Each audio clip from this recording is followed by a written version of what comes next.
Satu Ustazah. Salam warahmatullahi wabarakatuh. Baik, Ibu, kita mulai ya. Mohon maaf sekali kepada Allah. Kita sudah berupaya, tapi tidak selesai pada waktunya. Bismillahirrahmanirrahim. Alhamdulillahirabbil alamin, hamdan yuafi ni'amahu wa yukafi mazidah. Ya Rabbana lakal hamdu wa lakal syukru kama yanbaghi li jalali wajhika wa azimi sultani. Allahumma shalli ala sayyidina Muhammad wa ala ali sayyidina Muhammad kama shallaita ala ali sayyidina Ibrahim wa ala ali sayyidina Ibrahim fil alamin innaka Hamidum Majid. Masya Allah, penuh syukur Ibu-Ibu dirahmati Allah di pekan ini, di sore hari. Semoga Allah terus tata hati kita dengan keadaan apapun. Berupaya terus mengingat tujuan hidup ya Bu ya. Bahwa hidup kita untuk ibadah, untuk taat. Semoga Allah terus memberikan rahmatnya, membimbing hati-hati kita. Sehingga terus menerus menemukan cahaya Allah. Sehingga setiap waktu mau ujian seberapa besar, kita terus menerus bisa diberikan kelancaran, kemudahan dalam segala hal dengan hati-hati yang tetap semangat untuk dalam ketakwaan ya. Dan tentu saja tidak salah ketika dalam setiap hidup ada masalah, kadang kita down ya, turun keimanannya, ada bertanya-tanya, kemudian kembali Allah memberikan kemudahan untuk kita kembali mengingat bahwa kita enggak diminta untuk menyelesaikan masalah, tapi diminta untuk terus-menerus bersabar melakukan apa-apa yang Allah perintahkan. Dan ada saatnya kita memang tidak mampu melakukan hal-hal tertentu dan Allah memang tidak meminta terhadap hasilnya ya. Salawat serta salam semoga tercurah selalu pada baginda besar kita Nabiullah Muhammad Sallallahu Alaihi Wasallam. Allahumma sholli ala sayyidina Muhammad wa ala sayyidina Muhammad.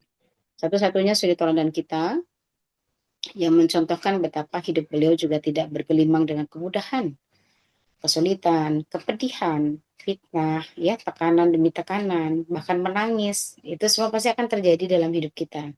Namun yang paling utama adalah hati tidak pernah ragu terhadap Allah, tidak pernah kehilangan arah bahwa hidup kita itu adalah menuju Allah. Sehingga apa yang Allah perintahkan, kerjakan. Apapun kondisi kita, apa yang kita belum mampu, teruskan untuk meminta pada Allah pertolongan, dan begitu terus sampai kita kembali kepada Allah. Mari ibu semuanya kita buka tangan-tangan kita mohon pada Allah semoga diberikan kebaikan keberkahan di sore ini dan seterusnya dengan wasilah surah Al-Fatihah semoga menjadi bagian hijab yang kuat sehingga hati-hati kita tetap kuat dalam kebaikan, terus kemudian juga dijaga dari semua kejahatan makhluk, dan ketika diuji dengan sakit semoga dimudahkan oleh Allah kesembuhannya melalui yang jalan-jalan yang Allah ridhoi. Kemudian diberikan lagi kemudahan-kemudahan berupa rezeki yang berkah dan juga banyak hal-hal lainnya yang kita memohon perlindungan Allah karena hanya perlindungan Allah lah yang sempurna. Barokati bil Quran fi surah Al-Fatihah illa ruhi aqibal bi nafsi wa jasadi. A'udzu billahi minasyaitonir rajim. Bismillahirrahmanirrahim. Alhamdulillahi rabbil alamin. Ar-Rahmanir Rahim. Maliki yaumiddin. Iyyaka na'budu wa iyyaka nasta'in. اهدنا الصراط المستقيم صراط الذين أنعمت عليهم غير المغضوب عليهم ولا الضالين آمين. Allahumma anta rabbi la ilaha illa anta khalaqtani wa ana abduk wa ana ahdika wa adika mastata'at a'udzu bika min syarri ma sana'at abu laka bi nikmatika alayya wa abu bi dzambi faghfirli fa innahu la yaghfiru dzunuba illa anta. Allahumma inna nas'aluka bi anna asyhadu annaka anta Allah la ilaha illa anta antal hadus samad lam yalid wa lam yulad wa lam yakul lahu kufuwan ahad. Allahumma inna la zikrika wa syukrika wa husni ibadatik ya hayyu ya qayyum birahmatika nastaghis waslih lana sya'nana kullah wa la takilna ila anfusina tarfata ain. Allahumma shalli ala sayyidina Muhammad wa ala ali sayyidina Muhammad. Allahumma ati anfusana taqwaha wa zakkiha fa anta khairu man zakkaha anta waliyuha wa maulaha. Allahumma inna na'udzubika minal hammi wal hazan wa na'udzubika minal anzi wal kasal wa na'udzubika minal jubni wal bukhl wa nuzubika min ghalabati daini wa qahri rijal. Allahumma inna nas'aluka al-husnul khatimah. Allahumma inna nas'aluka al-jannah. Allahumma ajirna minan nar. Allahumma ajirna minan nar. Allahumma ajirna minan nar. Allahumma ajirna minan nar. Allahumma ajirna minan nar. Allahumma ajirna minan nar. Allahumma ajirna minan nar. Allahumma faqihna fid din wa alimna at-taqwal. Rabbi habli hukma wal hiqna bis sholihin. Rabbi sholih sadri wa yassir li amri wa hlul 'uqdatam min lisani yafqahu qawli. Na'udzu bi kalimatil hitammah min kulli syaitani wa hammah wa min kulli anil lammah.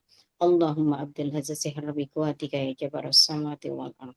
Rabbana atina fid dunya hasanah wa fil akhirati hasanah wa qina adzabannar. Amin amin ya rabbal alamin. Ini Ibu semuanya sehat ya, insya Allah ya. Sebentar saya mengingatkan Alhamdulillah. dulu ya, saya tadi belum mengingatkan.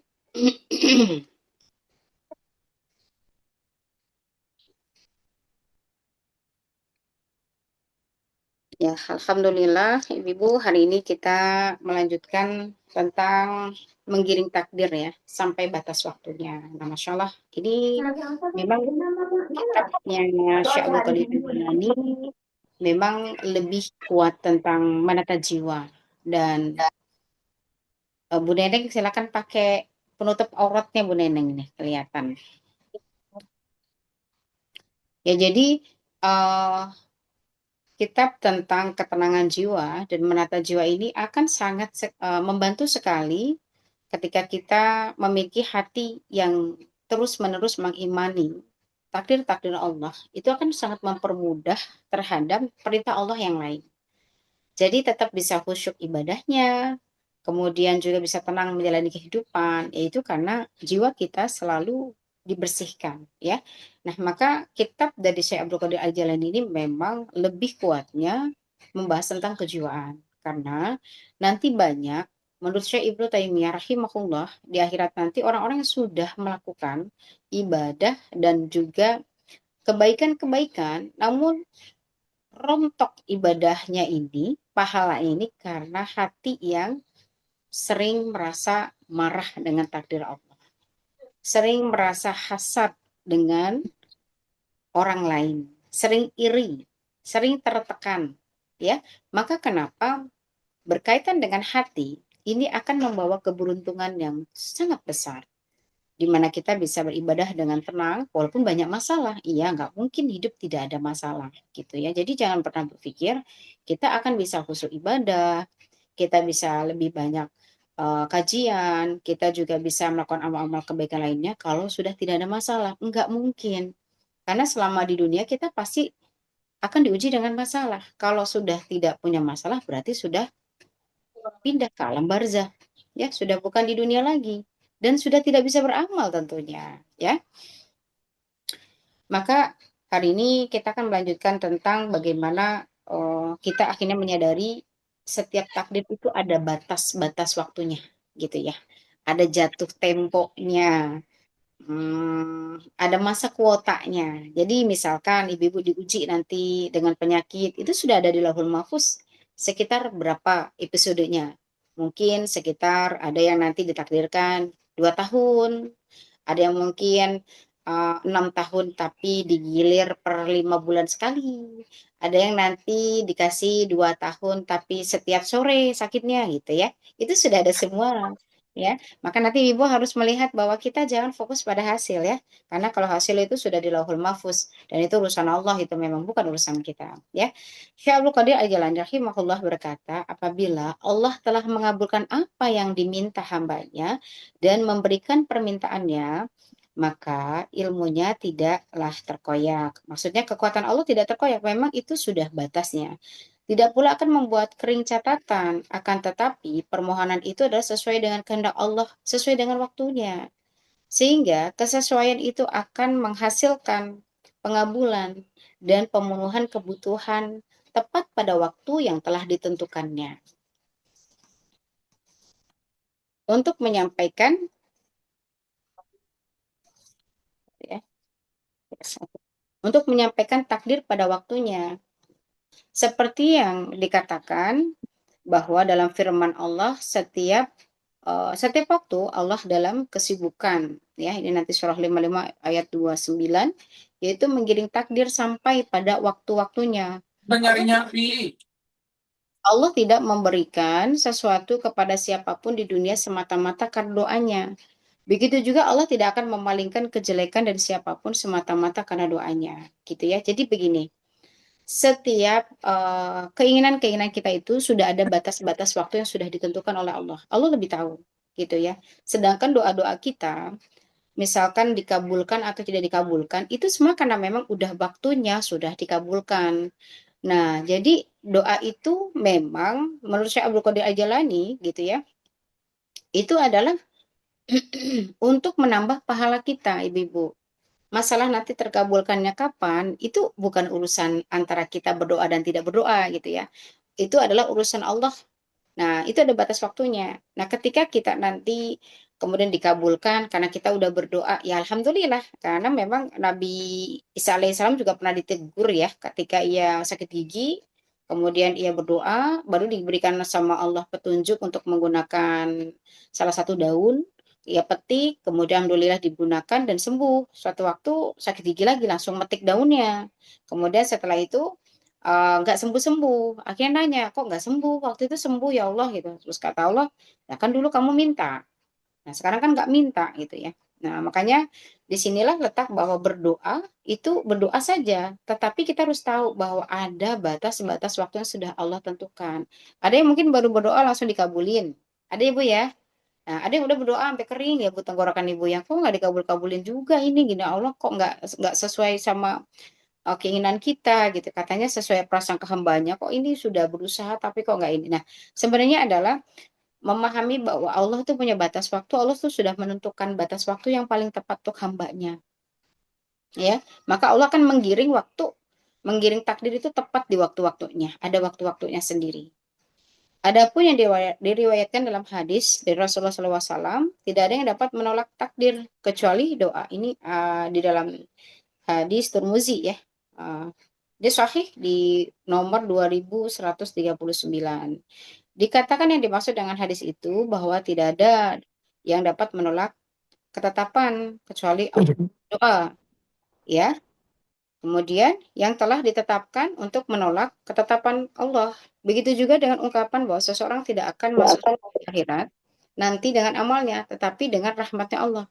Namun Allah memberikan derajat kepada hambanya ya di surga berdasarkan amal perbuatan tersebut. Nah, jadi ini nanti kita bahas sedikit demi sedikit supaya tidak salah gitu ya, bahwa tidak ada yang mengalahkan ketetapan Allah kecuali doa. Nah, maka akhirnya kita berpikir bahwa kalau kita berdoa mungkin takdir Allah akan berubah gitu ya. Nah, sebenarnya dari awal pun kita tidak tahu tentang takdir, ya kan? Nggak ada yang kita tahu takdir kita tuh apakah harus bagaimana di waktu kapan. Nggak ada yang tahu. Doa-doa aja gitu.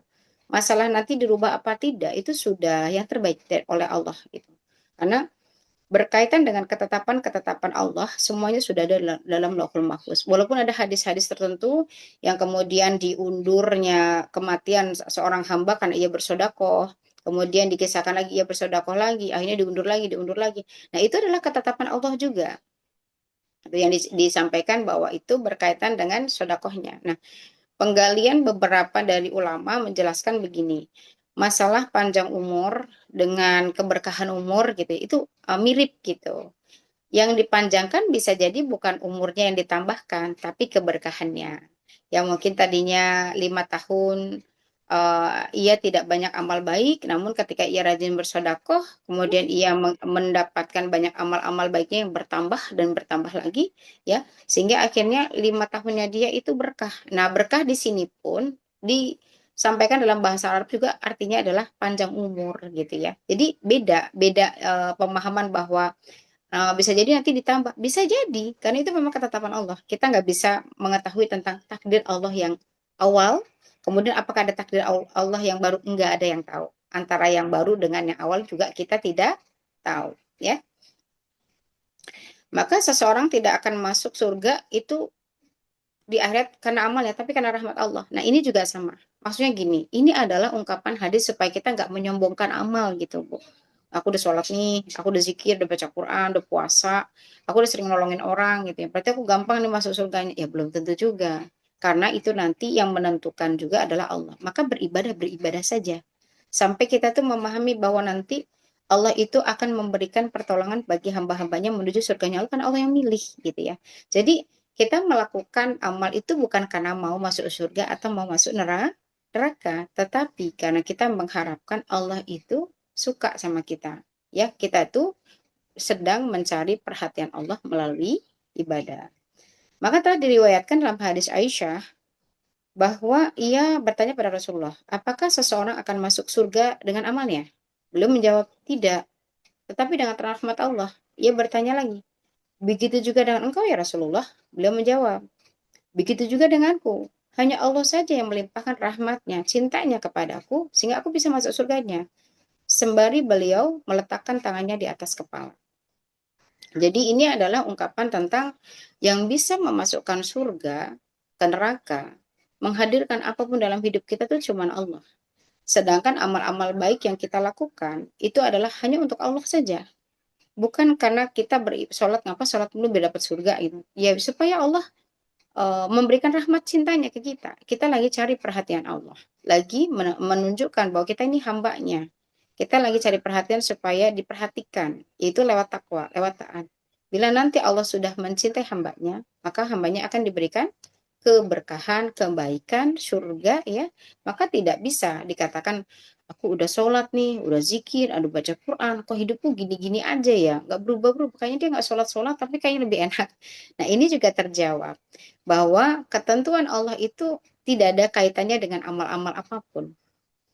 Itu semua adalah kehendak Allah. Maka berbicara hal ini kita akhirnya semakin apa ya terbuka gitu bahwa Allah tuh lebih tahu kadang dikabulkan doa itu sudah yang terbaik ya ujian juga gitu maksudnya nggak dikabulin juga yang terbaik dan ujian juga karena sebenarnya berkaitan dengan tujuan hidup kita kan tujuan hidupnya untuk beribadah pada Allah aja gitu jadi terserah Allah intinya terserah Allah aja mau dikabulin mau enggak sama aja sama-sama sedang diuji ya itu semua karena Allah ya tidak dituntut hak oleh siapapun. Tidak ada yang dapat mengharuskannya menunaikan janji. Akan tetapi Allah melakukan apa yang dikehendaki. Mau menyiksa, mau mengampuni, memberikan nikmat, mau menyayangi, mau memberikan kehendak apapun. Ya, tidak ada yang berhak meminta pertanggungjawaban darinya. Apapun yang diperbuat Allah. Dan manusia tidak dimintai pertanggungjawaban memberikan rezeki tanpa batas dengan rahmatnya dan menolak siapapun yang dikehendaki dengan adil. Ya, jadi Allah tuh nggak ada kewajiban untuk dituntut gitu. Aku udah doa nih ya Allah, kok nggak dikabul-kabulin? Aku kurang apa? Aku salah apa sih gitu? Maka Allah itu bukan makhluk, paham ya di sini kita harus keluar dari apa kacamata yang rendah tentang Allah gitu. Allah tuh maha tinggi. Allah tuh nggak perlu untuk nepatin janjinya karena Allah tuh apa yang hak maha tinggi gitu. Bahasa bahasa bahasa mudahnya suka-suka Allah lah orang yang punya kok gitu kan. Kayak ibu ngerasa ngerasa punya sendal nih. Nih ya, ini saya logikakan.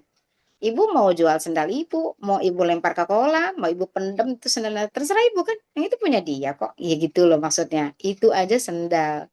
Maka kita ini juga sama kita ini punya Allah. Suka-suka Allah lah. Allah mau kabulin doa kita, mau nggak dikabulin, mau kita di apa disiksa, mau diampuni, ya itu adalah keputusan Allah. Nggak ada yang berhak campur tangan. Nggak ada yang ngancem-ngancem gitu. Nggak ada yang berhak untuk kalau lu nggak dapatin janji ya, katanya kalau aku udah puasa aku bakal deket.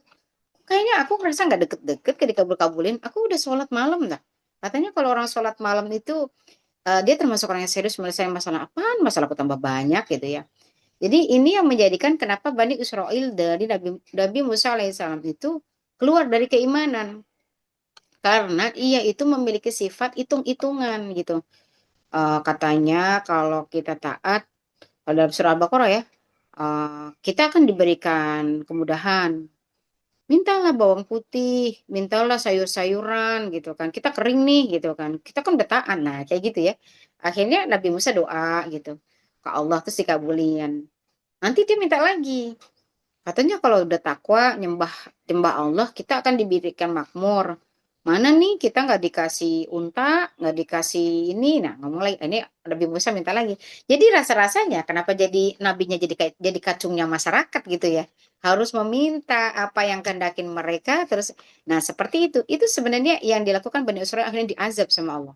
Nah, kata Allah, satu kali, dua kali dia meminta. Kemudian kok jadinya siapa Tuhan ya? Kenapa dia ngatur-ngatur gitu ya?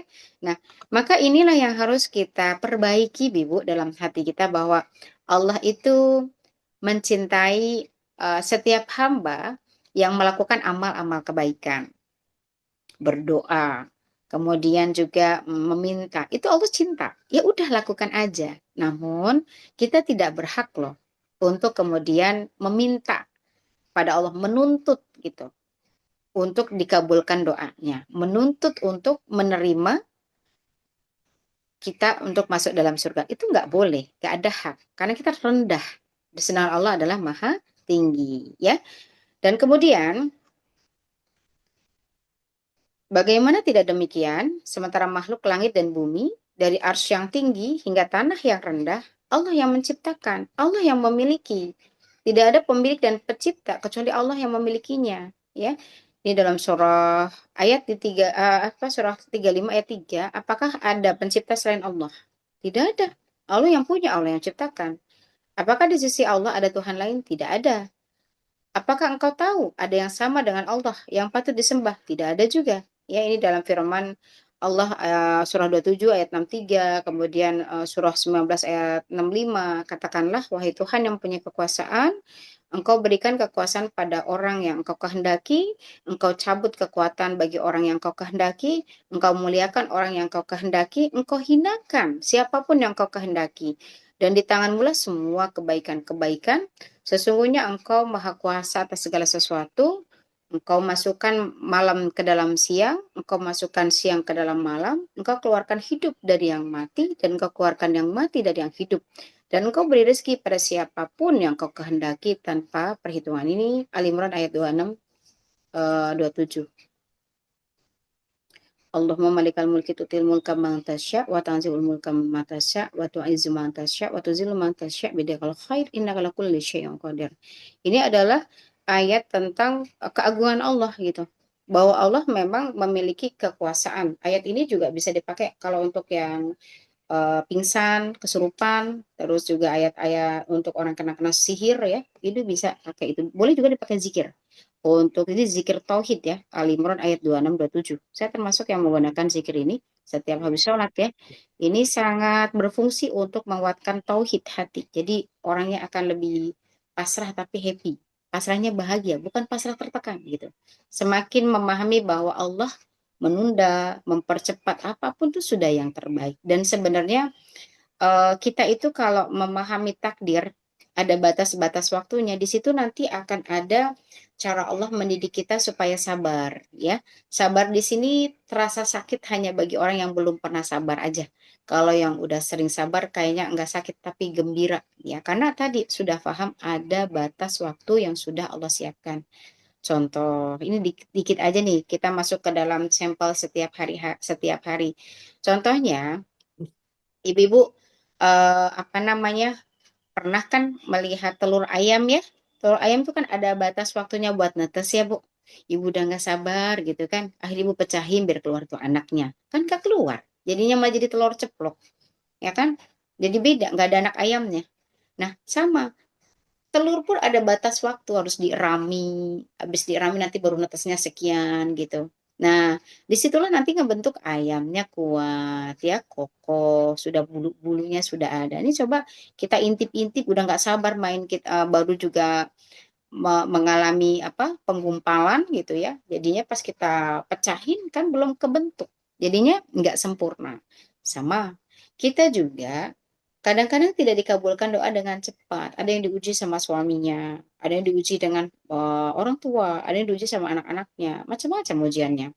Dengan batas waktu yang sudah Allah tetapkan.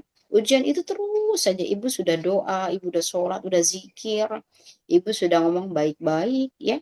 Ibu tetap melakukan perannya, tapi nggak berubah-berubah juga. Mungkin udah waktu-waktu tertentu sampai ibu ngerasa kayaknya sabar ada batasnya deh gini. Nggak ada, sabar tuh nggak ada batasnya.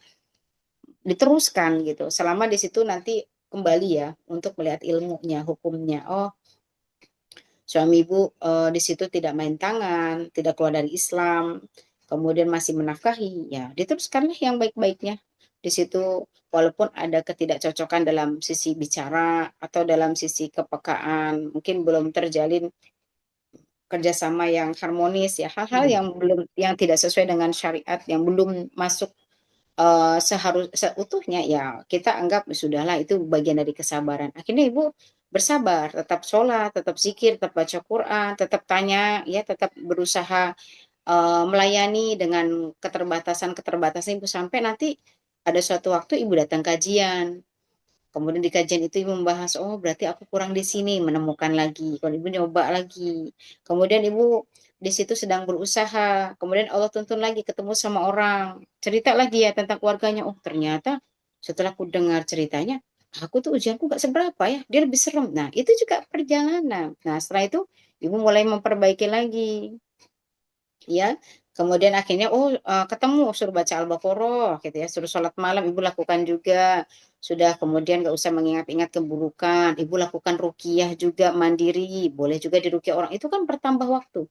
Sampai akhirnya di batas waktu mungkin Allah sudah menulis di Lauhul Mahfuz bahwa di 5 tahun perjalanan ikhtiar dalam kebaikan nanti suaminya berubah, ya.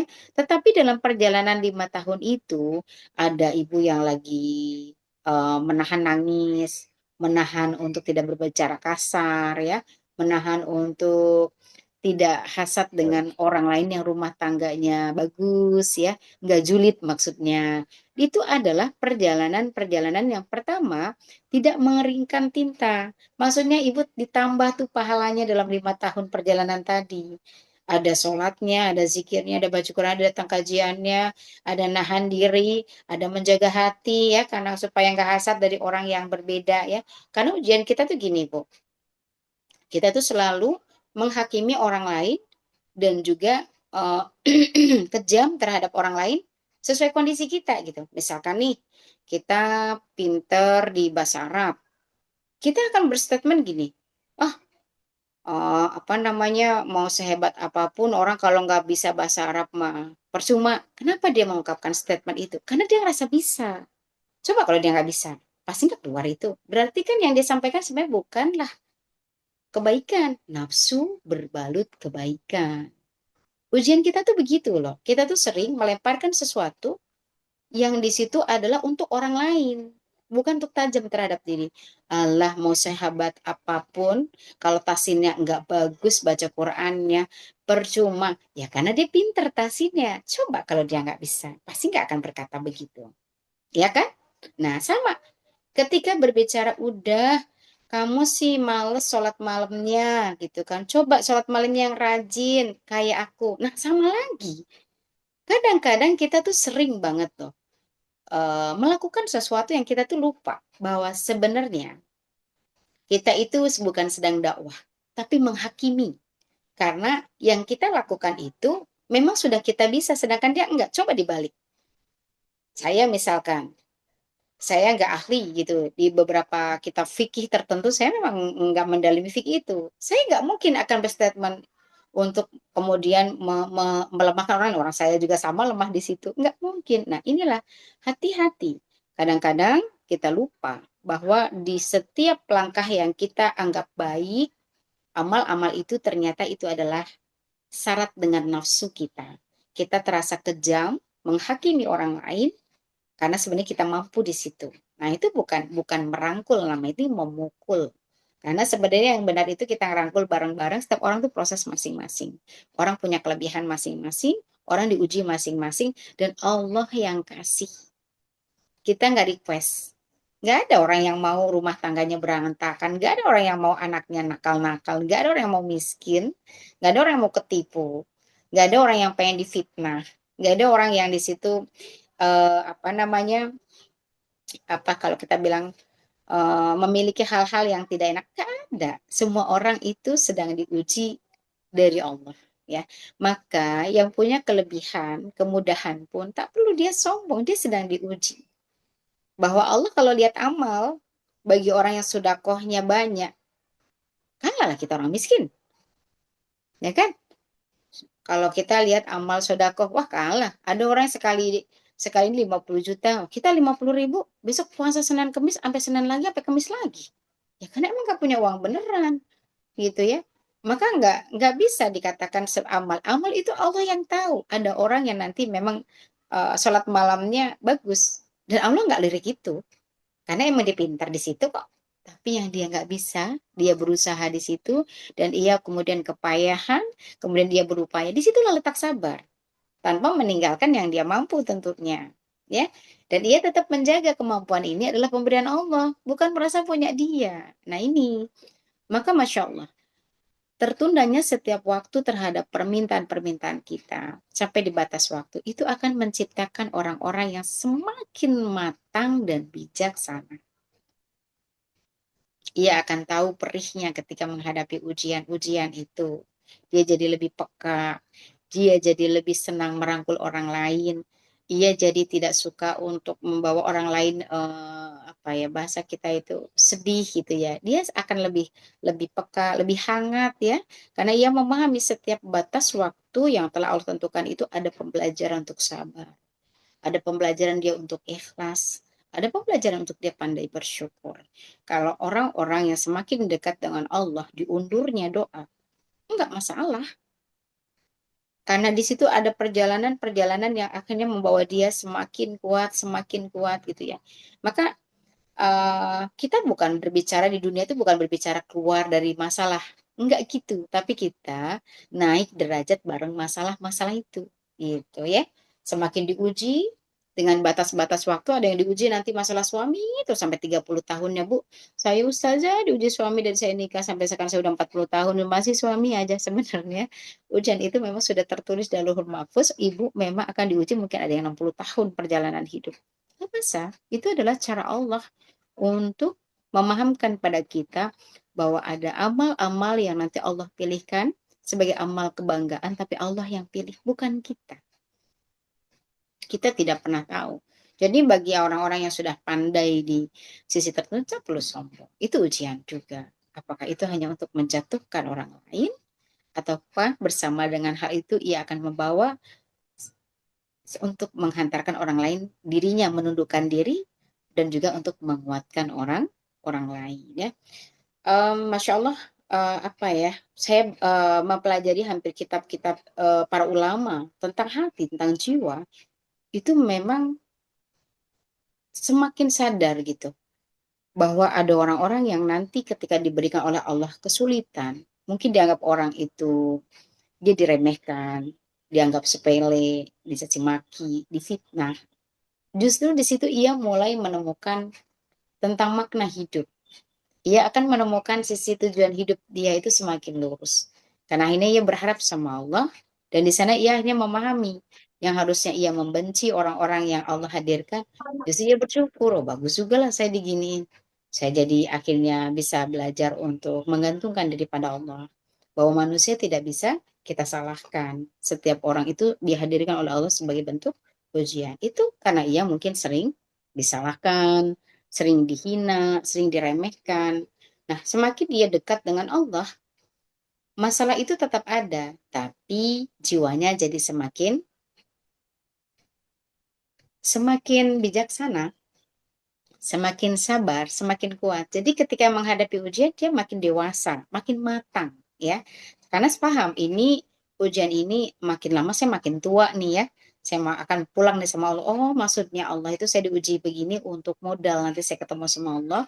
Saya menghadapi ujian yang Allah berikan berupa diremehkan, difitnah, dicaci maki, dianggap tidak layak gitu ya.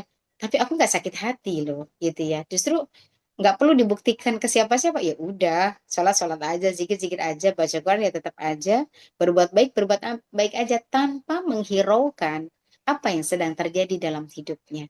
Karena ia meluruskan bahwa aku hidup itu karena Allah yang kasih. Sedangkan mereka-mereka yang Allah hadirkan itu adalah ujian, bentuk ujian. Maka kalau kita masih ingat dulu saya pernah kita bahas tentang sumber berkat cahaya dan cipratatnya ya. Kita akan sadar, oh ya, harus fokus dengan ujian-ujian ini, jangan palingkan diri bahwa yang kasih itu adalah Allah ya. Maka orang yang nanti dia makin bijaksana itu adalah orang yang paham bahwa setiap takdir digiring itu pada waktunya masing-masing, sabar aja. Gak usah buru-buru pengen kelar. Gak usah diburu-buru harus dapet gitu. Ih, sampai kapan sih kayak gini? Allah capek, capek. Gak usah begitu. Capek di dunia itu sebentar banget. Nanti ada saatnya ibu-ibu nih yang, maaf ya, ada yang nanti di situ jadi ibu-ibu yang gak dihargai di keluarga ipar-iparnya. Misalkan ibu-ibu karena kalau patungan paling kecil, jadi gak dianggap. Ya dinikmati aja ujian itu, karena memang kemampuan ibu bukan di sana. Ya ibu tetap berbuat baik, gak usah ngambek gitu ya. Jangan usah perlu kemudian balas dendam untuk membuktikan kalau kamu sekolah yang bener, biar jadi orang kaya, biar nggak kayak mama nih. Mama soalnya kalau di keluarga bagian cuci piring gitu kan. Nggak usah, nggak usah berpikir seperti itu dan menanamkan itu pada anak-anak. Sudah, ini ujian kita dan disinilah letak kita itu melihat bahwa manusia Allah hadirkan, ada yang merendahkan, ada yang nanti tidak merendahkan, biasa aja gitu ya. Dan ada orang-orang yang memang mengakui seseorang itu dari status sosial harta. Tapi kan kebanyakan orang kayak gitu Ustazah. Nah, kita tinggal tanya, kita hidup mau buat orang, apa mau buat Allah? Kan sebenarnya itu tujuannya. Kalau kita hidupnya karena buat orang, ya siap-siap pegel.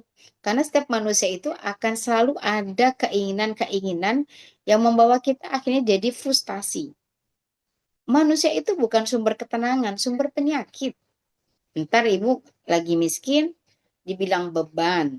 Nanti kalau udah kaya, dibilang sombong. Bingung kan ibu nantinya? Ini aku mau di tengah-tengah aja, ya nggak bisa. Memang manusia itu dari zamannya Rasulullah, ya bahkan di zamannya para anbiya, semua manusia itu ada yang kayak gitu. Nggak bakal, orang tuh jadi bakal suka semua ya. Nggak akan ada. Itu semua ujian yang memang Allah berikan. Maka tinggal tanya, hidup kita mau buat siapa? Kalau mau buat Allah, ya kita tidak akan begitu menghiraukan orang-orang seperti mereka. Bukan kita keras ya, tapi ya tidak menjadikan mengambil pusing untuk kita akhirnya menumbuhkan dendam, menumbuhkan merasa sakit hati, merasa kita ini punya luka batin gitu ya. Ya karena faktor kita lupa pada tujuan hidupnya ya. Maka Masya Allah banyak kok terbukti orang-orang yang di situ justru memiliki kaya akan ilmu, kaya akan solusi, itu bukan orang yang enak, yang enak sebenarnya. Jadi dia makin kreatif karena memang ujian-ujian Allah berupa yang enak-enak itu sebenarnya membawa seseorang berjuang, ya. Ibu-ibu kalau semuanya serba gampang, mau makan ada di meja, ibu-ibu nggak bakal bangun dari tempat tidur kan, rebahan aja kan ibu ya. Tahu-tahu ibu-ibu megar itu segede kasurnya, kena penyakit, pada kakinya pada bengkak, pinggangnya pada sakit, tulangnya nggak pada kuat, nggak keluar kena sinar matahari. Coba, karena ibu-ibu diuji sama Allah, akhirnya ibu belanja. Ada nanti disusahin sayur ini, ibu pergi ke pasar. Lagi susah nih minyak goreng, ibu akhirnya ngantri. Kan lumayan kan bisa berdiri kan lumayan. Semua perjalanan-perjalanan manusia itu tidak ada yang kebetulan. Kalau kita kembali pada Allah, semua itu dari rencana-rencana Allah. Contoh COVID aja dulu. Ibu-ibu COVID kan kerasa kayaknya berat banget ya.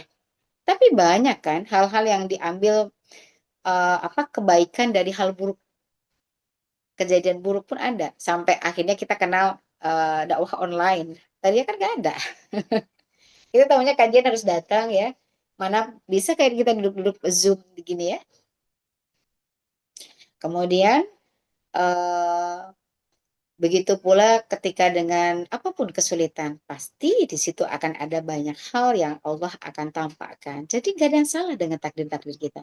Maka belajarlah untuk menunggu masa-masa takdir itu berganti dengan menyibukkan dalam ketakwaan. Ya, ibu-ibu pernah kan nungguin goreng ayam? Kalau ibu-ibu kan kalau lagi masak senyambi ya. Itu terkenal ibu-ibu kerennya multi talent ibu-ibu tuh gitu. Goreng ayam nih, nggak ditunggu diliatin terus gitu ya. Kapan nih matangnya? keburu matanya pada bengkak kena minyak goreng kan, dan capek. Tapi kita kan sambil goreng ini ibu bersih-bersih, nyuci piring. Habis itu ada juga yang kakinya masukin apa namanya mesin cuci, ya kan Bu? Selesai ayam gorengnya matang, bajunya juga udah masuk di gilingan, piringnya bersih, tempatnya bersih, gitu loh maksudnya. Kan ibu jadi multi talent tuh. Nah, sifat seseorang ketika menginginkan sesuatu terkabulnya doa dan keinginan, ia tetap sibukkan dalam yang baik-baik gitu. Nah, disitulah nanti letaknya ia semakin kaya akan talent, kemampuan. Ia semakin sabar. Ia jadi bijaksana, punya banyak pandangan. Oh, orang ini kenapa sifatnya seperti itu? Ya, tidak lepas saya mungkin butuh pahala, sabar. Kedua, saya juga perlu diluluhkan dosanya. Ketiga, saya jadi semakin tahu kalau orang tuh karakternya macam-macam. Dan aku nggak boleh baper nanggepin orang. Ntar hatiku pegel, malam nggak bisa tidur, pagi encok, ya kan? Akhirnya sadar. Disitulah ada pelajaran-pelajarannya. Sambil menunggu bergantinya takdir, sambil dikabulkannya keinginan, kita terus menguatkan diri dalam kebaikan tanpa fokus pada hasil, itu membawa kita memang jadi bijaksana, makin matang, makin sabar, makin pandai gitu ya. Maka hampir semua kayak konsultan, healer, para penyembuh gitu ya. Mereka bukan orang-orang yang nggak punya masalah, justru mereka adalah orang-orang yang kenyang sama masalah. Cuman mereka ketika menghadapi semakin mendekatkan diri pada Allah, akhirnya ia diberikan oleh Allah ilmu hikmah dalam dirinya. Oh, sebenarnya kalau kita terlalu ambisius gitu ya, apa namanya semuanya harus dalam waktu tertentu ngeplan aja. Cuman kalau masalah nggak terjadi ya nggak apa-apa juga. Kan Allah suka sama orang ikhtiar. Hasil itu bukan wilayah kita. Tidak masalah dan kita selalu berprasangka baik bahwa dunia itu bukan untuk ditaklukkan, tapi untuk dilalui dengan cara keimanan dan ketakwaan supaya nanti pahala kita bertambah, keberkahan kita juga bertambah, dan kita selamat gak cuma dunia, sampai selamat di akhirat ya. Maka inilah yang paling utama ibu-ibu tentang takdir ya. Maka orang-orang yang semakin memahami bahwa takdir ada waktu-waktunya. Ibu yang bermasalah dengan ekonomi, ada waktunya kok. Udah dicatat sama Allah. Ibu mau ikhtiar aja. Ikhtiar yang membawa ibu tidak ikhtiar tapi tidak usah pakai marah-marah gitu ya. Dan Allah tuh menyukai orang yang ikhtiarnya itu tenang gitu ya. Maka kan kalau dalam surah At-Tolak itu kan wa may yattaqillah yaj'allahu makhraja. Itu kan sebenarnya ungkapan Allah itu suka sama orang-orang yang dia itu tawakal. Tawakal itu dia tenang, sikap tenang. Jadi ikhtiar mah jalan terus. Tapi seperti tidak terjadi apa-apa itu. Ya masalah banyak Bu, masalah anak, masalah suami, ekonomi, ya macam-macam. Tetapi tidak perlu masalah ini kemudian ditampakkan ke halayak ramai supaya orang-orang tahu. Enggak perlu. Kita kan sedang menghamba sama Allah. Ya terusin aja yang kita bisa, ikhtiar mah jalan terus. Tenang aja, bukan tenang di sini kita nggak punya masalah, tapi kita tahu setiap orang punya masalah dan Allah yang menyaksikan. Dan semakin kita tenang dalam menghadapi setiap sesi takdir-takdir Allah, disitulah poinnya kita akan menjadi manusia yang bijaksana, yang gak gampang memvonis orang lain, gak gampang baper, gak gampang depresi, gak gampang marah-marah, gak gampang tertekan, apalagi sampai gregetan ya. Nanti di situ ada penyumbatan pembuluh darah di jantung, pembuluh darah otak, ya, keringnya, minyak-minyak sinovial pada sendi, kemudian purin tidak bisa terurai pada ginjal. Itu adalah faktor tubuh merespon takdir-takdir Allah. Maka bijaksana adalah semakin ia memahami bahwa takdir itu ada waktunya. Fokusin aja di ikhtiar, di niatnya dilurusin. Tapi gimana caranya kita tuh makin lembut, makin sabar, gak gampang. Walaupun kita sering dihakimi, walaupun kita mungkin sering diserang gitu, tapi gak usah balik nyerang gitu. Justru disitulah apa ya, kalau saya lebih mengatakan begitulah cantiknya jiwa yang terpesona sama Allah tuh kayak gitu.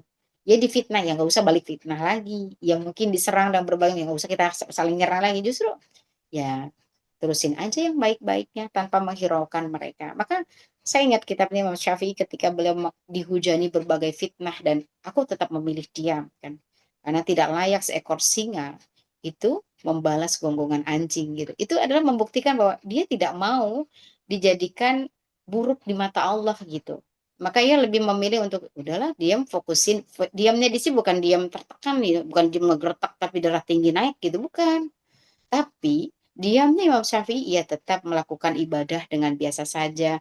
Ia tetap menemui setiap orang yang hadir menyukainya, tidak menggubris mereka yang membencinya, dan ia tetap berdakwah tanpa membahas sedikit pun orang-orang yang membencinya pada waktu itu. Jadi soalnya Imam Syafi'i itu tidak terjadi apa-apa, padahal Imam Syafi'i diserbu oleh orang-orang yang benci sekali terhadap beliau. Syekh Ibnu Taimiyah juga sama. Jadi para ulama dulu pun ngehadapin. Jadi nggak cuma ibu-ibu aja yang apa salahku ya, gak kenapa-napa, kenapa ujuk-ujuk begini, mungkin ibu-ibu ada di teman-teman kerjanya, atau mungkin di dalam keluarga, itu semua akan kita hadapi.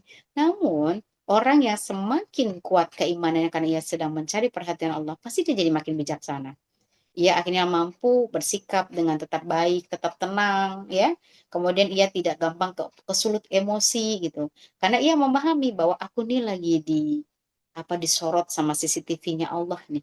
Nah, ini yang akan membawa keberuntungan. Pahalanya tinggi, derajatnya tinggi di hadapan Allah. Dan nanti di puncaknya, di akhirat, Allah akan memberikan posisi surga dia itu adalah yang paling tinggi. Karena ia sudah merasakan betapa babak belurnya ia di dunia, tapi ia tetap menggunakan kualitas takwanya adalah yang tercantik gitu ya. Nah, inilah yang dimaksudkan oleh Syekh Abdul Qadir Al-Jalani bahwa menggiring takdir pada batas waktunya, pada pas waktunya kita tuh doa-doa aja, tapi nggak usah gebu-gebu gitu ya Allah, apa lagi sih yang kurang, apa sih aku kok nggak usah begitu ya Bu ya, tapi berdoa-berdoa aja, zikir-zikir aja, nggak usah karang kabut, nggak usah media sosial penuh sindir-sindiran gitu ya, sampai mengecam terus sampai ngegeretek, kenapa dia masih bahagia aja padahal dia kan udah zolim.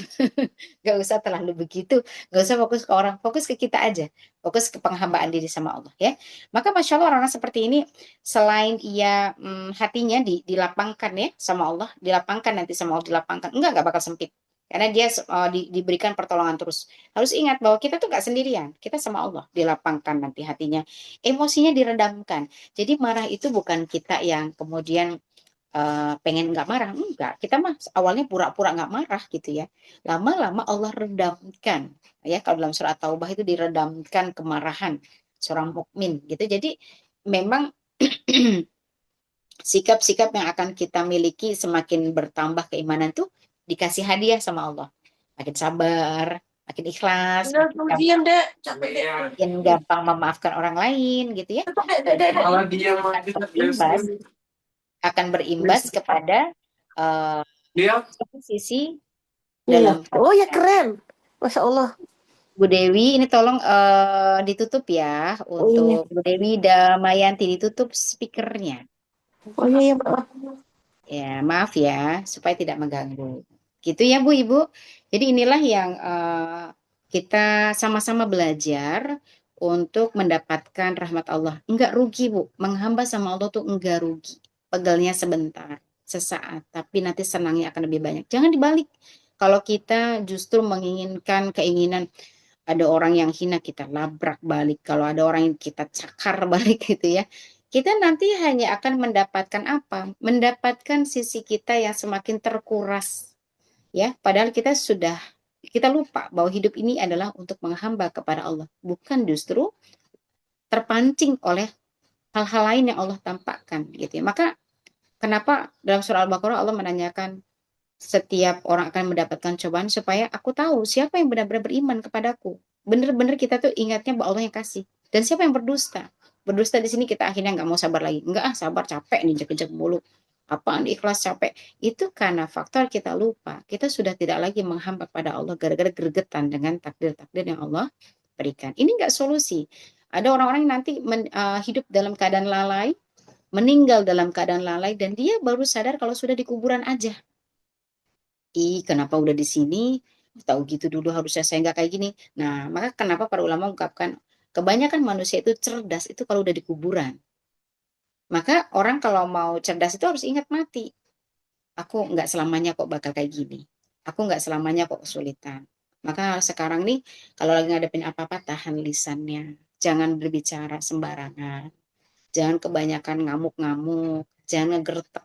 Itu minta terus sama Allah dan terus dilatih ya. Dan karena kita sudah belajar ruqyah juga, jangan anti ruqyah. Silakan ruqyah mandiri atau minta di ruqyah. Itu sangat membantu untuk semakin lama hatinya itu makin tenang, naik lagi, berusaha lagi gitu. Jadi serunya hidup memang kayak gitu.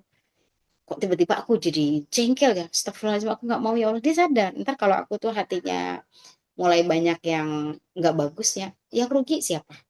Kita sendiri. Nanti jadi nggak semakin senang ibadah, nggak senang dengan kebaikan, nggak bertambah kebaikannya, banyak musibah dan nggak dibantuin sama Allah ya, dan kebanyak hal-hal kerugian-kerugian yang nggak bisa dibeli dengan uang.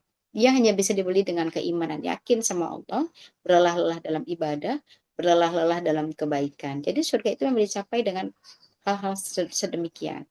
Dan kita akhirnya memahami bahwa kalau Allah sudah suka, pasti akan diberikan banyak kebaikan. Karena ibu-ibu kalau berteman dengan orang yang disukai, ibu lebih gampang nolong nggak? Iya, karena ibu udah deket, senang, percaya, apa ya, apa ada hati yang senang gitu, dekat dengan orang kaya. Maka ibu nggak perlu diminta, pasti udah, yuk aku anterin, ayo ini coba sama orang yang nggak ibu nggak suka, mau nggak anterin aku di hati, oh nggak dibayar juga karena nggak suka gitu. Tapi itu juga yang apa, datang rahmatnya Allah gitu, ketika Allah sudah cinta sama hambanya maka semua apapun nggak minta juga dikasih gitu ya.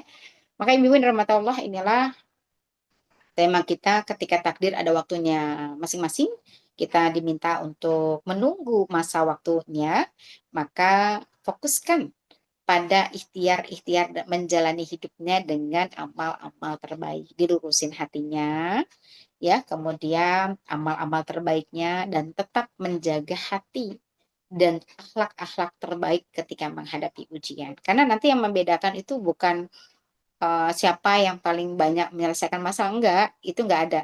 Tetapi siapa yang paling sabar, paling ikhlas, ya, paling syukur, akhlaknya paling baik ketika menghadapi ujian ekonomi, ujian penyakit, ujian fitnah, ujian rumah tangga, ujian anak, ya, ujian apapun dalam dunia. Nah, yang dilihat adalah siapa yang paling baik akhlaknya ketika menghadapi hal-hal yang diinginkan maupun yang tidak diinginkan, ya.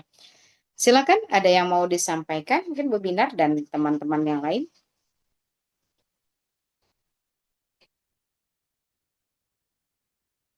Assalamualaikum Ustazah. Waalaikumsalam warahmatullahi wabarakatuh. Ya, Ahwan Ustazah. Apa yang disampaikan, subhanallah, apa yang disampaikan Ustazah terkait dengan menggiring takdir, saya coba memahami menggiring takdir ini ada korelasi antara takdir, ikhtiar, doa dan tawakal ya Ustazah. Iya, betul betul. Eh, apa namanya, bagaimana Ustazah empat empat faktor tadi itu bisa bisa berjalan atau tereksekusi dengan baik. Hmm, Pemahaman saya berarti modalnya itu kita harus punya kolbun salim ya Ustazah, hati yang selalu terjaga. Betul betul. Pertanyaannya, bagaimana cara menjaga hati agar tidak terjatuh pada sikap pasrah tanpa usaha dengan alasan takdir? Karena kadang saya ini semua sudah mengimani takdir, sudah ada takdirnya, eh, jalanin aja. Saya kadang-kadang seperti itu, sudah seperti itu saja. Sudah tidak ada apa namanya ambisi gitu loh, jadi udah tinggal dijalani aja gitu. Tapi kan terkadang itu monoton ya saja. Nah, kemudian juga tidak merasa keberhasilan itu karena ikhtiar sendiri gitu, semata-mata karena hasil ikhtiar sendiri, tapi semuanya itu kan ketetapan Allah. Jadi eh, target punya kolbun salim gitu loh saja, supaya tadi kita bisa menggiring takdir sampai batas waktunya. Demikian Ustazah, jazakillah. Eh, Terima kasih Ustazah. Baik. Ini memang sesuatu hal yang saya secara pribadi juga masih sama-sama belajar ya, bahwa Hati yang selalu selamat itu adalah hati yang ikhlas. Yang di situ betul-betul memahami itu untuk Allah aja. Dan itu butuh keimanan yang kuat, butuh berlatih ya. Dan kita kembali ke Quran dan As-Sunnah, maka perlu ilmu. Karena keikhlasan ini dengan nafsu itu apa ya bahasa kita itu? Hati-hati sekali gitu. Karena banyak nanti kita tuh nanti ada dalam kitab misalnya kalau ini selesai kita masuk ke dalam kitab adab nufus ya. Adab nufus itu tentang adab kejiwaan. Itu cantik sekali. Ya, Masya Allah gitu. Itu pembahasannya lembut tapi tajam. Karena hampir kebanyakan orang itu niatnya di awal sudah bagus, tiba-tiba di tengah suka belok. Karena ada apa? Ada ujian. Ada misalkan ibu sudah berbuat baik, dikenal orang, ya. Disitulah dikenal orang itu sudah ujian tuh.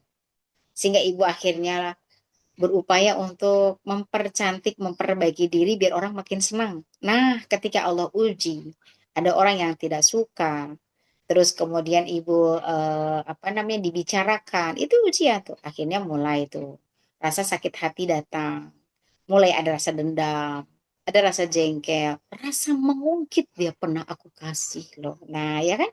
Nah, jadi memang keselamatan hati itu hanya Allah yang menggenggam. Ya, muqallibal qulub sabit qalbi ala dinik. Maka doa. Hampir doa-doa Rasulullah dalam sholat itu semua isinya adalah minta ketetapan hati. Kemudian Allahumma inna la zikrika wa syukrika husni ibadatik. Itu adalah setiap sholat Rasul selalu membaca itu. Adalah kenapa? Supaya selalu ingat sama Allah aja. Karena kita tuh di dunia itu rawan banget ibu-ibu. Dunia itu dikatakan sihir. Sihir yang nyata.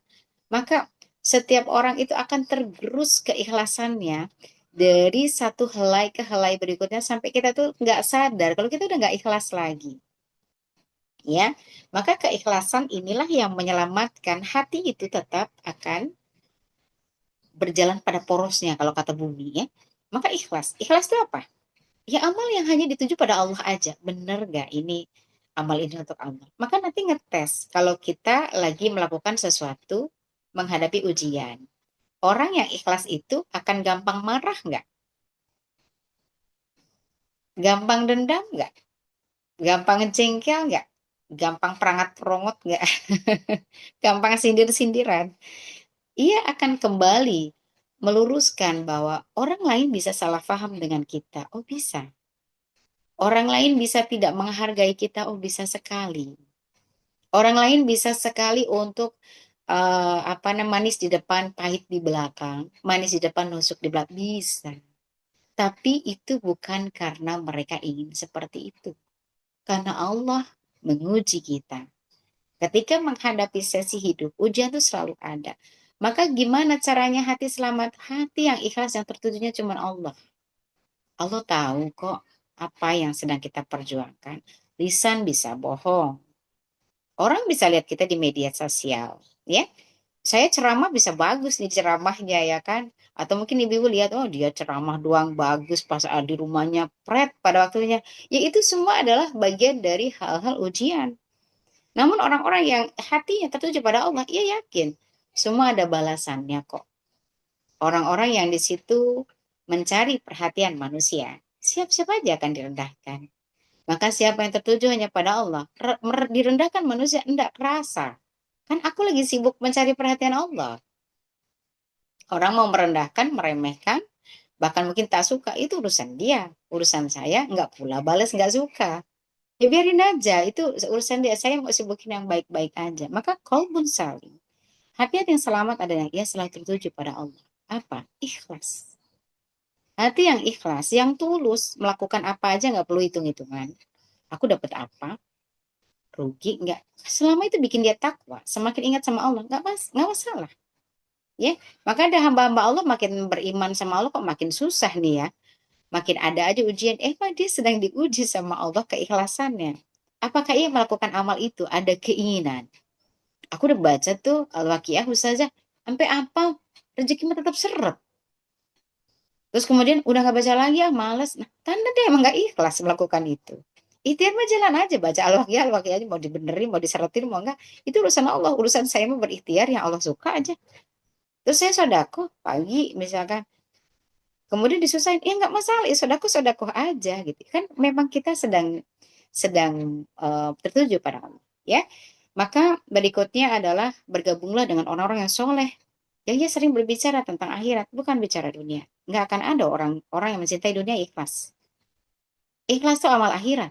Nggak ada orang di dunia, orang yang cinta dunia itu ikhlas. Nggak bakal. Dia akan ngungkit, dia akan memperhitungkan. Tapi keikhlasan itu adalah orang yang berburu pada akhirat. Maka ia tetap melakukan kebaikan mungkin nggak dihargai, mungkin disepelekan, mungkin dicaci maki, atau mungkin dilupakan, masalah. Dan gini, dalam setiap orang yang melakukan kebaikan dengan niat yang lurus dan jalannya benar ya, uh, ia tuh nggak akan monoton. Jiwanya kan hidup. Nanti ini kaitannya dengan bisikan apa? Menurut Syekh Ibnu Qayyim Al-Jauzi rahimahullah, jiwanya itu punya bisikan ya. Bisikan di sini itu adalah bisikan menuju pada kekuatan kebaikan gitu. Ya, jadi misalkan lagi sholat, lagi zikir, lagi baca Quran gitu. Lama-lama langsung, oh iya, selesai besok bikin ini. Itu tuh bukan bukan dia yang pinter gitu. Tapi karena hati dia dihidupkan sama Allah. Padahal dia akhirnya memilih ini, memilih itu bukan karena faktor dia, tapi Allah menuntun. Jadi jiwa yang hidup yang tertuju pada Allah, nggak monoton, seru dia. Hidupnya itu akan selalu dituntun sama Allah. Dan itu selalu tidak akan membanggakan dirinya. Karena dia tahu Allah yang kasih. Apa yang mau dibanggakan itu punya Allah gitu kan. Justru dia jadi makin apa bahasa kita ya, kecanduan ya. Makin kecanduan untuk dekat lebih sama Allah. Dicaci maki bukannya sedih ya. Oh, dia langsung ingat bakal dinaikin derajat ini kalau aku sabar ngadepin ini. Nggak bakal dendam, nggak bakal marah-marah. Kau nggak tahu siapa yang kau lawan gitu. Nggak perlu, nggak usah kayak gitu. Udah, dia tahu ini Allah yang kasih nih. Ada dosa yang mau diluruhkan. Ada sesuatu yang Allah inginkan setelah ini. Dia tahu setiap amal itu ada upeti yang Allah berikan selama ia tertujunya kepada Allah. Maka jiwa orang-orang yang berdekatan sama diri pada Allah itu nggak monoton, nggak lelah, nggak bosen, seru dia. Karena di situ setiap ujian dia selalu memperbaiki perkataan, dia selalu memperbaiki doanya, dia selalu memperbaiki sikapnya. Nah ini yang membawa dia jadi jiwanya hidup. Jadi nggak ada orang yang dekat sama Allah jiwanya mati itu enggak. Tapi siapa yang cinta terhadap dunia, pasti hatinya mati. Cepat bosan, cepat depresi, cepat sakit hati, cepat ketakutan. Ada saingannya nih. Kalau orang yang dekat sama Allah nggak bakal menganggap bahwa itu persaingan. Itu juga kehendak Allah. Karena Allah akan betul-betul menyelami setiap jiwa, setiap hati. Dan kita tuh sibuk sendiri di dalam, oh nggak usah kayak gitu. Allah tahu ini adalah ujianku. Bisa jadi yang Allah minta pada ibu-ibu itu bukan di hasil. Wah, saya sekarang udah nggak dagang lagi, Ustazah, soalnya udah banyak saingannya. Bukan itu waktunya udah selesai berdagang itu. Kemudian nggak lama sekarang saya jualan lain, Ustazah, es mampu. Dulu kan jualan es krim di sana udah nggak laku. Tapi sekarang alhamdulillah laku. Sebenarnya itu pertolongan. Allah tahu kalau kamu jualan di situ terus akan ada bahaya yang kita nggak tahu, Allah lebih tahu. Diganti lah. Ini ibu pindah ke tempat lain, lebih bagus di situ. Karena kenapa? Ibu ternyata tetap bisa sholat, ibu bisa zikir, ibu tetap kajian. Nah, karena kan kita selalu fokusnya pada yang nampak, sedangkan Allah tuh udah jauh ke depan sampai ke akhirat tahu. Ya, maka orang-orang yang dekat dengan Allah yang hatinya ikhlas itu selamat. Maka ikhlas itu amal paling dicintai Allah, paling dibenci sama iblis. Setan, jin, itu paling gak suka sama orang ikhlas. Yang apa-apa bilang gak apa-apa lah, Allah juga pasti lebih tahu, gak apa-apa. Tapi betul-betul kita belajar, tapi nggak semuanya langsung instan bisa kayak gitu ya Bu. Nggak bisa sesakti itu, perjalanan itu tuh. Ibu sering sering nggak dianggap di keluarga. Kemudian ibu ketemu sama orang-orang yang mengatakan udah itu kan udah masa lalu nggak bisa kita rubah. Kita fokus ke depan aja. Allah tuh sudah berikan bekal DNA-nya, organ ibu yang udah sering disia-siain, sering nggak dianggap itu, membawa ibu kalau ketemu dengan ilmu tentang kesabaran, ibu lebih cepat. Kenapa? Udah kenyang dari dulu digembleng sama Allah. Ya, maka contoh gambarnya gini, ibu-ibu tuh udah biasa makan nasi kemarin, ibu ya. Dari kecil emang. Nah, maka ketika ibu ngadepin kondisi di mana nasi nggak ada yang anget, ibu nggak akan mencret. Jangankan nasi dingin tadi, nasi kemarin aja aku masih makan, aku masih kuat gitu ya. Ini contoh. Karena ibu sudah punya modal dari kecil, ibu pernah disia-siakan, nggak dibedain misalkan sama yang lain, tapi tidak membawa itu menjadi luka batin. Maka ibu nanti bisa melihat kisah Nabi Yusuf alaihissalam. Kenapa beliau diangkat jadi eh, apa eh, seseorang yang tinggi dan nabi? Karena ia jadi bijaksana. Karena waktu takdir yang ia berikan itu serem banget ya, batas waktu yang harus dia lalui. Tapi di situ menggembleng jiwa, ia harus tertuju sama Allah. Maka orang yang kemudian hidupnya kemudian terus menerus ingat kepada Allah ya, ia akan selalu menjadi pribadi-pribadi yang berkembang gitu. Dia lebih bijaksana, lebih luas ya. Saya lebih sepakat sih orang yang dekat sama Allah nggak bakal stres gitu. Apa yang distresin? Karena semua keputusan Allah itu udah baik. Stres itu kan karena punya keinginan, tapi nggak tercapai ya. Nah keinginan dia kan cuma beribadah sama Allah aja. Ya Allah sukanya saya di sini memang diminta nggak bagus di ekonomi, ya nggak apa-apa. Itu kan haknya Allah. Ya saya mah ikhtiar aja, bukan berarti ini udah takdir, enggak ya, dia berikhtiar aja ya, sholatnya tetap ditata, zikir, dia baca Quran ya, karena saya perempuan misalkan, ya ikhtiar di wilayah-wilayah sebagai wanita, dan tanpa harus ngomel, tanpa harus protes sama, nggak harus kemudian jual kepedihan sama saya, biasa aja dia, sampai orang nggak tahu bahwa sebenarnya kalau kata Imam Syafi'i dia sebenarnya dalam kesulitan. Menurut Syekh Abdul Qadir Jalani, orang yang sebenarnya memikul beban orang lain padahal dia sendiri juga punya beban, itu derajatnya ditinggikan lagi sama Allah. Pasti dia lebih kuat, lebih sabar. Dia akan menjadi orang-orang yang hangat, ya. Belum nanti di akhiratnya. Organnya nggak gampang rusak, enggak, karena udah dibikin sama Allah, udah dikecil, udah bantat, gitu ya. Kalau yang lain kan lembek-lembek itu sedikit langsung, ini enggak, udah digebukin apa aja dia tetap aja seger, buger, tetap manis, tetap cantik, tetap biasa aja. Kenapa? Udah kebal dia dari kecil dibanting-banting, udah diperlakukan apa aja, selalu ingatnya adalah Allah yang memberikan ini semua. Ya, maka menurut Syekh Ibnu Athaillah, orang-orang yang selalu tertuju pada Allah, kelak di akhirat aja, yang bersaksi bukan mukmin. Jadi mukmin dua dia bisa masuk surga. Ini Allah langsung. Maka kata Allah, pilih surgamu yang mana. Namamu ada semua di sana. Aku sudah kasih. Kamu mau paling tinggi aku kasih. Boleh ibu nanti sombong di sana. Wah ini ya berkat kesabaran, dulu caci maki direndahin sama orang, aku nggak perlu depresi, aku nggak perlu cerita sama orang-orang, orang tuh nggak tahu kita sedang bermasalah. Kenapa? Saking yakinnya Allah lagi melihat bagaimana caraku menghadapi masalah yang Allah berikan. Jadi nggak usah fokus orang itu orang yang menghina saya, liatin tujuh turun, nggak usah gitu. Tapi yang ngasih Allah kan. Jadi orang itu mah biasa aja. Sebenarnya kita tahu dia ngomongin saya, ngetawain saya, kita mah biasa aja, nggak usah pakai pelotot-pelotot gitu biasa. Itu adalah bentuk kecantikan jiwa karena kita yakinnya sama balasan dari Allah. Orang seperti ini hormonnya segar, Bu. Hormon-hormonnya bagus, livernya cakep, ya, detak jantungnya bagus, ya, karena dia kembali berporos, ya, berputar pada porosnya semuanya. Kalau bumi, kalau kita semuanya berjalan fitrah, udah cukup sama Allah aja. Maka tauhid itu luar biasa, menjadikan Allah segalanya itu luar biasa, dan ini tidak mudah, tapi mahal memang. Insya Allah orang yang kayak gini juga diselamatkan sama Allah dengan banyak hal. Selamatkan di sini adalah hati-hati yang tidak berharap pada siapapun. Jadi gampang sakit hati nggak? Enggak. Karena sakit hati kan karena kita berharap. Yang berharapnya udah sama Allah. Ya wajarlah manusia begitu. Ini memang manusia. Saya juga sama manusia. Jadi paham gitu ya. Nggak gampang untuk menjas, memukul, dan juga menghadapi sesuatu itu dengan hal yang buruk ya, yang murah. Karena ia tahu ia sedang menghamba kepada Allah. Gitu ya Bu Binar ya. Nah, Masya Allah, jazakillah Ustazah. ya kepada Allah. Cukup ibu-ibu yang lainnya. Maka untuk saat ini terus meminta pertolongan Allah. Kita hidup mendekati ajal. Itu yang pasti. Kita hidup mendekati kematian. Kita hidup untuk berjumpa pada kehidupan sesungguhnya. Ini bohong-bohongan. Ini sendagura. Jangan terlalu serius. Maka mari perbaiki semua yang kita bisa lakukan dari yang terkecil. Yang kecil-kecil, gak usah gede-gede. Ibu-ibu yang gede-gede belum kuat, kecil-kecil dulu. Ya dari yang di rumah, yang biasanya mungkin pengen ngerjain sesuatu belum bisa. Gak usah putus asa, gak usah ngeluh. Doa aja, ya Allah, permudahkanlah urusanku. Supaya setiap amal, apapun sekecil apapun mencapai untuk ridho. Bisa lakukan. Nggak bisa istirahat dulu. Apa yang bisa aja dulu. Nggak usah fokus ke orang dulu. Nanti lama-lama cahaya keberkahannya itu bisa ke orang lain. Karena berawal itu semua dari diri kita.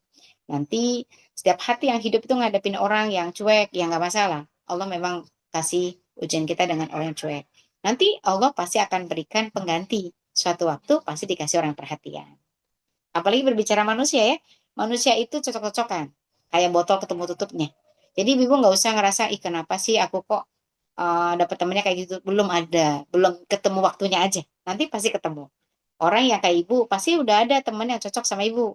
Ya, nanti yang kayak gini juga ketemu sama yang kayak gini. Itu udah dijodoh-jodohin sama Allah. Jadi ibu nggak usah sibuk-sibuk ngejar-ngejar cari perhatian supaya orang itu bisa ngertiin ibu. Ibu mau ngejelasin gimana pun, kalau itu memang bukan bukan orang yang diberikan sama Allah, nggak bakal bisa. Ibu makanya sering ada ungkapan ini, mau ibu secantik apapun, mau sewangi bunga mawar, seanggrek gimana. Kalau teman ibu sukanya bunga tai ayam, ya nggak bisa. Teman-teman ibu sukanya bunga bangkai, nggak cocok, tetap nggak cocok. Maka nggak usah depresi, sakit hati dengan orang-orang yang nanti sama Allah dijauhkan. Bukan menjauh, tapi dijauhkan sama Allah. Karena emang pasti ada ketidakcocokan. Ada hati yang berbeda, ada beda tujuan, ada cara. Kalau nanti berikan yang ini cocoknya sama dia. Kita ketemu lagi sama orang baru. Bisa aja lah. Jangan terlalu berlebihan. Akhirnya musuh-musuhan gitu. Serem jadinya. Hidup jadi semakin rumit gitu ya. Dengan hal-hal yang sebenarnya itu masuknya kita nggak bijaksana gitu, kurang matang ya. Baik ibu-ibu, insya Allah ini yang bisa kita pelajari hari ini, mudah-mudahan bisa menjadi bagian amunisi untuk kita semua melanjutkan hidup yang eh, sampai kita dipanggil sama Allah ya, yaitu dengan memperbaiki cara kita menghadapi masalah. Semua ada batas waktunya ya, maka terus sabar, terus ikhlas, terus syukur, dan terus perbaiki setiap lisan kita, ibadah kita, dan juga hati. Jangan gampang berprasangka buruk pada apapun. Banyak-banyak berprasangka baik ya, supaya kita mendapatkan pertolongan Allah. Dan mudah-mudahan nanti diberikan oleh Allah dengan husnul khotimah. Baik Ibu, cukup ya. Kita akan lakukan terapi Quran, ruqyah. Ibu bisa menghadap ke kiblat, kemudian buka, yang bawa air, buka airnya ya. Kita niatkan meminta pada Allah diperbaiki hati ya, supaya hatinya selamat. Hatinya gak gampang hasad sama orang, gak gampang ngiri ya Bu, nganan aja Ibu ya. Gak usah merasa sering sakit hati, sedih gitu ya dengan keadaan keluarga kita gitu ya. Mereka semua tidak berhak masuk dalam hati kita terlalu dalam. Suami, anak-anak, itu kan pemberian Allah. Titipan, ujian. Kita kan nggak pernah request dapat suami, dapat anak-anak yang seperti apa kan, nggak pernah. Tahu-tahu datang ya Bu ya. Pernah doa tapi nggak dikasih, ya itu juga sama. Ada tujuan-tujuan Allah yang kita mungkin belum paham ya. Maka sibukkan memperbaiki diri mulai hari ini. Terus meminta pada Allah hati-hati yang terus tertuju pada Allah. Ikhlaskan setiap amal-amal yang kita lakukan.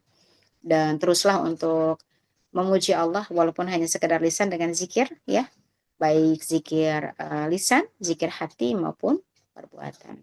Mari sama-sama beristighfar, mohon ampun pada Allah atas semua hal yang kita masih jauh dari sempurna, karena kesempurnaan hanya milik Allah, dan mudah-mudahan Allah terus membimbing kita menuju jalan-jalan yang lebih baik ya. Astaghfirullahaladzim الذي لا إله إلا هو الحي القيوم وأتوب إليه أستغفر الله العظيم الذي لا إله إلا هو الحي القيوم وأتوب إليه أستغفر الله العظيم الذي لا إله إلا هو الحي القيوم وأتوب إليه لا إله إلا أنت سبحانك إني كنت من الظالمين La ilaha illa anta subhanaka inni kuntu minaz zalimin. La ilaha illa anta subhanaka inni kuntu minaz zalimin.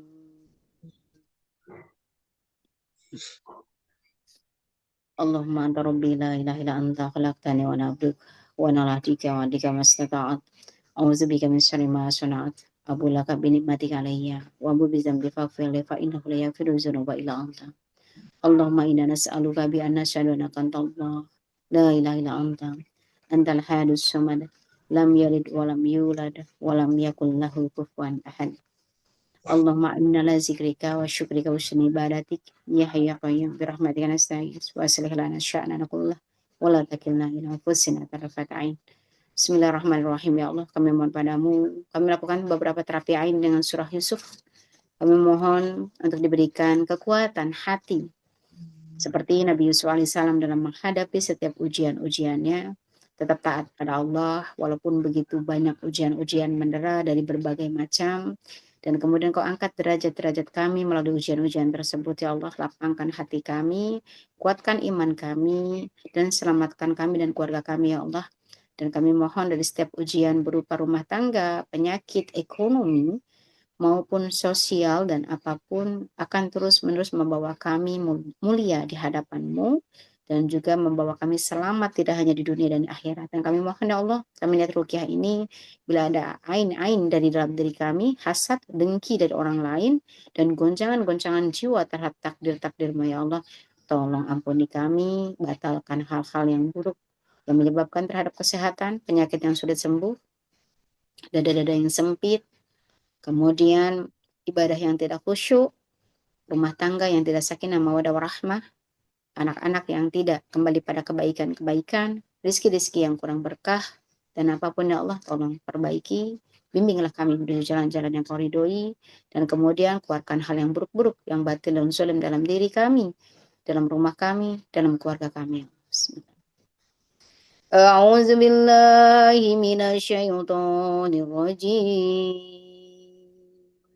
Bismillahirrahmanirrahim. Wa minhum man yanzuru ilaik afa anta tahdil umya walau kanu la yubsirun.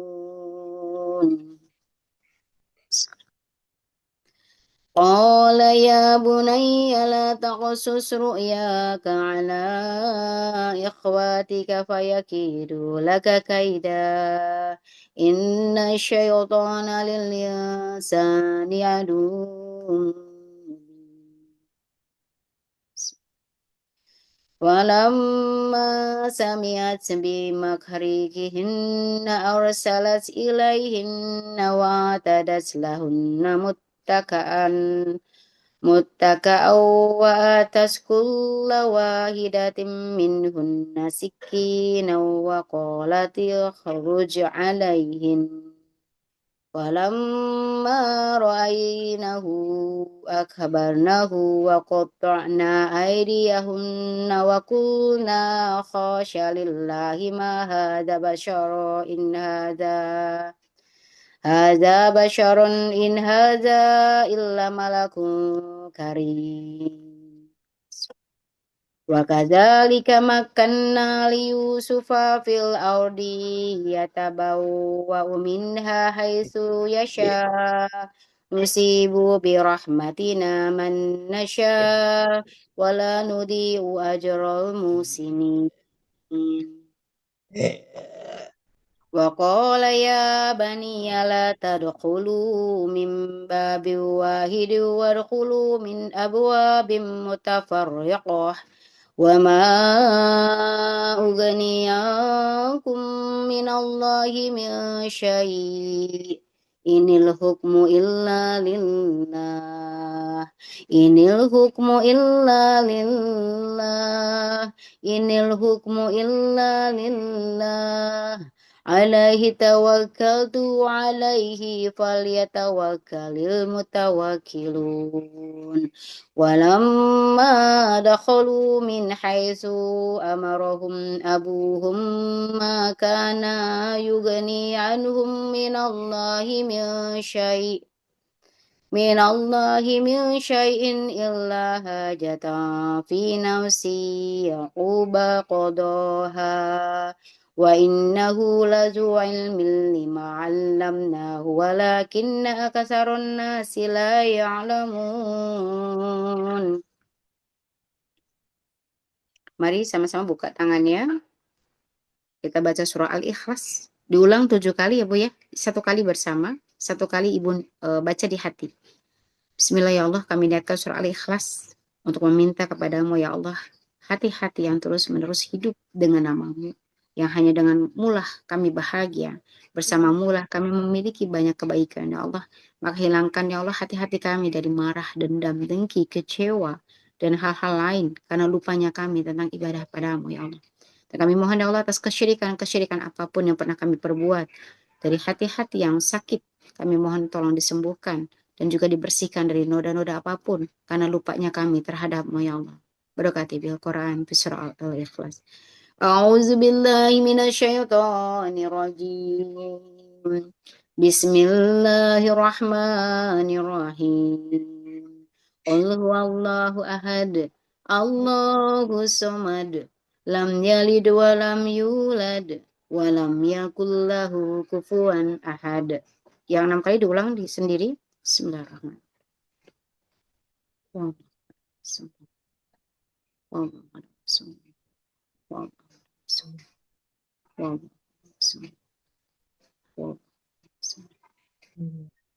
Bertawakal pada Allah.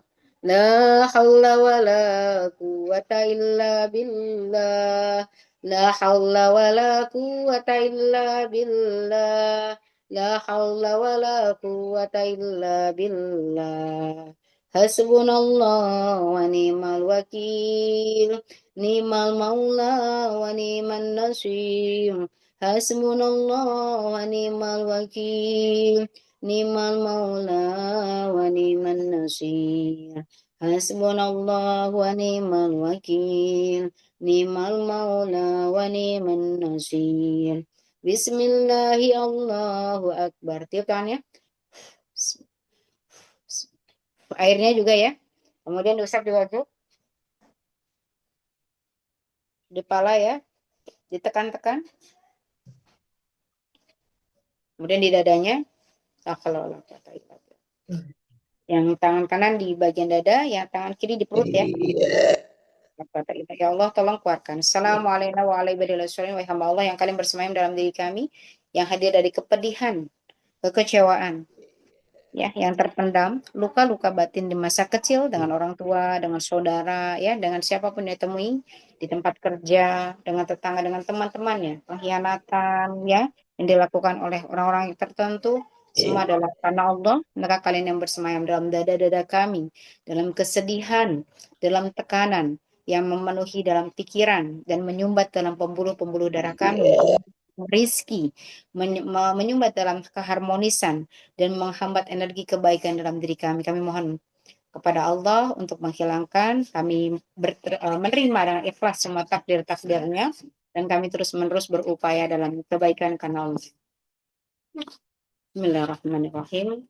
Wasiya rabbuna kulla shay'in ilma ala Allahi tawakkalna rabbana aftah bainana baina qawmina bil haqqi wa anta khairul fatihin. Wa qur rabbi adkhilni mudkhala sidqi wa akhrizni mukhraja sidqi waj'alni min ladunka sultanan nasira. Wa qul ja'al haqq wa zahaqal batil innal batila kana zahuqa. Wa nunazzilu minal qur'ani wa shifa wa rahmatul lil mu'minin wa la yazidu zalimina illa khasara. Allahumma ati anfusana taqwaha wa zakkiha fa anta khairu man zakkaha anta waliyuha wa maulaha. Rabbana arsalaina anfusana tahfazu bihi ibadaka sholihin. Rabbana atina fid dunya hasanah wa fil akhirati hasanah wa qina adzabannar. Tangannya diusap lagi pelan ya.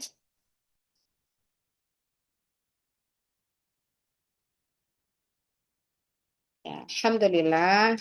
Silakan yang punya air diminum juga airnya, diusap di wajah juga ya. Semoga menjadi wasilah-wasilah yang terus memperkuat untuk keikhlasan batin, jadi batinnya makin hidup ya, makin banyak keinginan untuk lebih taat pada Allah. Insya Allah semua ujian-ujian maupun banyaknya amal-amal yang kita terus lakukan itu akan semakin justru menghidupkan hati ya, semakin bijaksana, semakin sabar, dan semakin mencintai hal-hal kebaikan ya.